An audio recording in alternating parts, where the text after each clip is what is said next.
Joining us now to talk more about what's happening in Washington and what the implications mean for debt ceiling talks is Andrew Friedman. He is the principal at the Washington Update. Welcome. It's a pleasure to have you here.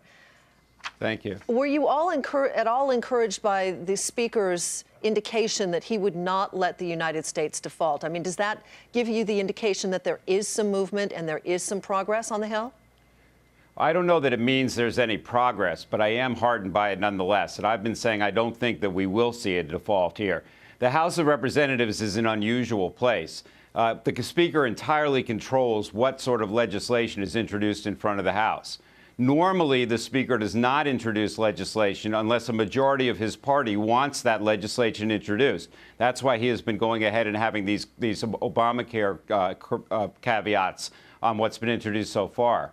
But I think what the subtext of what happened today was he was saying, look, if we really get to the point where we're on the cusp of defaulting on the debt, I'll introduce legislation that raises the debt limit, and if necessary, we'll pass that with all the Democrats and some moderate Republicans supporting it, and that will alleviate the problem.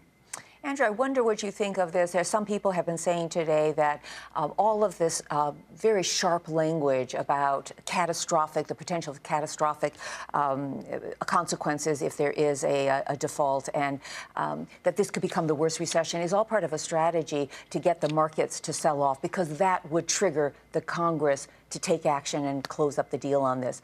Do you buy into that?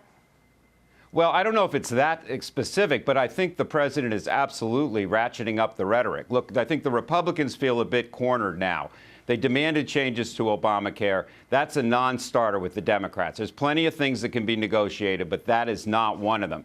And so for the president to say, look, there's a problem here and you have to deal with it or we're going to have a catastrophic problem, throws it back into Boehner's court. What does Boehner's office indicate? Don't worry, we'll take care of it. We're not going to let anybody default on the debt. So I think it's absolutely a case that the president's ratcheting up the consequences, putting pressure on Boehner. Boehner's trying to hold off those consequences. But what about the crisis of confidence that Main Street seems to be entering into, about the fact that once again we're being taken to the brink, regardless of what party you're talking about, the fact that it seems that they are willing to take the U.S. economy all the way to the fiscal cliff once again, and that Main Street is starting to suffer from that?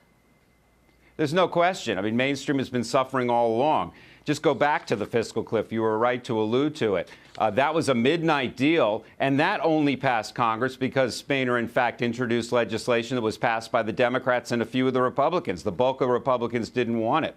I think that there is a brinksmanship going on here, and I think it relates to the fact that the Republicans feel, in the House at least, that going into an election year, they don't have to worry about the general election because their districts are largely Republican. They have to worry about the primaries. They don't want to be challenged by somebody further on the right. And so everybody pretty much who's a Republican in the House is trying to protect his flank in that way. Thank you, Andrew. Appreciate it very much. Thank you.